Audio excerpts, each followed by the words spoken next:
The topic, all of the weapons of the Kansas City Chiefs. The thesis, just how difficult they are to stop. Let's just get into it.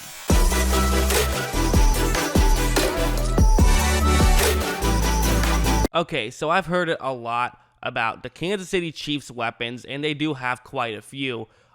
First things first, we'll start off with Tyreek Hill. Like this play, for example. I love this play. I think Tyreek Hill is a really underrated route runner, and this play will show that. It's cover 2 zone, and Tyreek Hill is running a deep route. So, okay, classic Tyreek Hill. Just tries to run past everyone. There is a safety in the area. Maybe he can run past him too. Sure, makes sense. But that's not exactly what's happening. Notice how far to the inside Hill is going to run right when this ball is snapped. He runs very far to the inside, and this now gets Harrison Smith, who is one of, if not the best safety in the game. He's certainly, one of the best. I personally wouldn't say he's the best, but he is very good. He sees that, okay, Hill is probably cutting over the middle. I should run in that direction to some degree. Don't worry about the corner of the end zone. I need to get closer to the middle of the field. But as we know, Hill is not running over the middle of the field. And watch how when he cuts back to the outside, he is able to get separation. Mahomes makes a perfect throw, as Mahomes tends to do, and they get a touchdown. Just a really well-ran route. And again, he's not just a speed guy. He can run routes, and he can run routes well. That's an example of him beating one of the best safeties in the game, not with speed, but with his football IQ. So definitely a really good play by that one. But okay, blah, blah, blah. We all know what Tyreek Hill can do. Let's move on to Sammy Watkins. Sammy Watkins, he's had his ups and downs throughout the course of his career, for sure. In his 6 seasons, he's only recorded one 1,000-yard season, despite the fact that he's, was so hyped up out of college. Admittedly, injuries play a pretty massive role in that, as he's never played all 16 games in a season since his rookie year in 2014. However, he did show up where it mattered most, averaging just under 100 yards per game in the playoffs. He had 288. No bigger catch than this one. It was in the Super Bowl against Richard Sherman, the self-proclaimed best in the game back in the day, and he's still up there as one of the best in the game. Watkins, he's running a deep route, but what I like about this is how he's gonna get off the line right here, because really with Richard Sherman, press coverage, Sherman, we know he isn't the fastest. He's more of a footwork guy and more of a physical guy. But Watkins is going to beat him with footwork. He first fakes to the outside, which if you look at Sherman, now his hips are turned a little bit in that direction. Not a ton, but a little bit. And that's all that Watkins is going to need right here. Watkins is going to solely rely on speed from here on out. He runs around Sherman. Sherman tries to use some contact to slow him down, but that only slowed himself down. Watkins makes the catch and gets close to the 10-yard line, and that was a big play in that game. I mean, it was a 2nd down and 7, so it's not like it was huge, but down 3 with 4 minutes left, I mean, getting a big play to get you from midfield to inside the 15, I mean, that's definitely a huge play, and Watkins was a huge part of their Super Bowl run, and I don't know if they win the Super Bowl without him. Despite the fact that they had so many other crazy weapons. We'll move on to Mikk Hardman. I think Hardman is one of the guys where he's definitely kind of a bit of a sleeper. I think he wasn't crazy, and in fact, I think that he probably is getting nowhere near as much attention if it wasn't for the fact that he plays for the Chiefs. I do think him playing for the Chiefs does give him a bit more attention, but he definitely showed some real flashes last year. He was a rookie who was a 2nd-round pick, and last year was his rookie year. And while he only had 538 yards, part of that was because he just didn't get a ton of playing time, but he also averaged over 20 yards per catch, which is pretty crazy.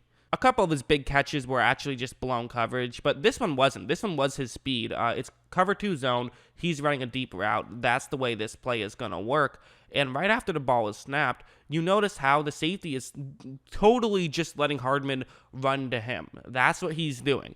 Even at this point, there's about a 7-yard difference at this point. The safety has not even turned his hips right now. He is still facing Hardman. He is not really that afraid of Hardman at this point, deep down the field. And clearly he should be, and Hardman is going to show why. He's then cuts closer to the middle, and he's able to get wide open. And, of course, again, it helps that Mahomes can easily throw a ball with perfect accuracy 50 yards down the field. That's a slight advantage. But it was also just very well ran.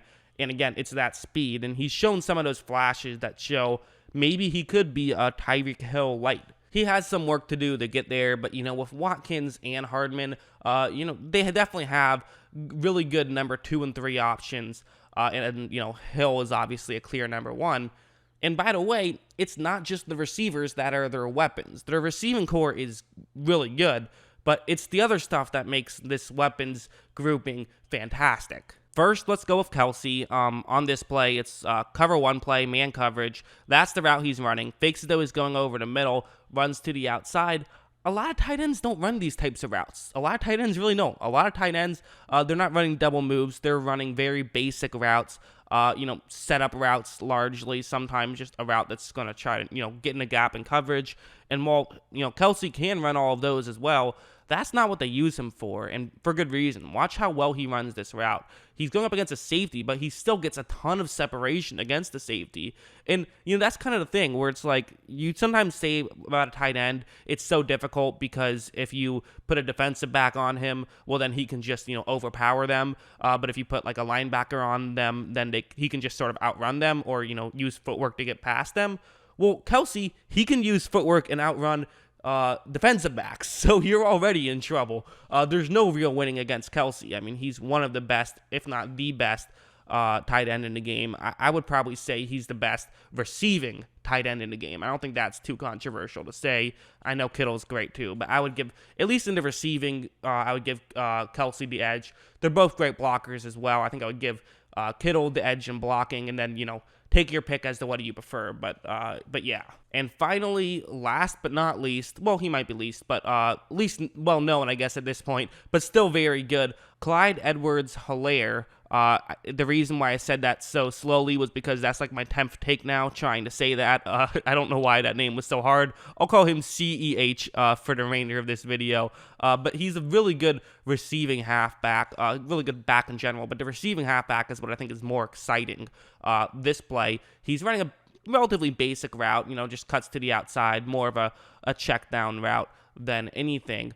But what's interesting about this is right when the ball is snapped, he runs it well, beats the linebacker he's going up against, and has some separation. So what do you typically do on a play like this? You make the catch, run towards the sideline, and keep running until the linebacker or someone else comes over and knocks you out of bounds. That's what every Alabama defender is expecting. However, for CEH, he's going to do the opposite. He makes the catch and cuts back over the middle. Just a really smart play, and he has the speed to pick up a first down like that. And it'll be very interesting to see how Kansas City uses CEH. I mean, they used, Kareem Hunt. He would definitely be used as a passing back a good amount back when he was playing. So I have to imagine CEH, they could have some fun with him for sure. So yeah, that's what I think of the Kansas City Chiefs weapons. What do you guys think? Let me know in the comments below. Always love hearing from you. And of course, as always, thanks for watching.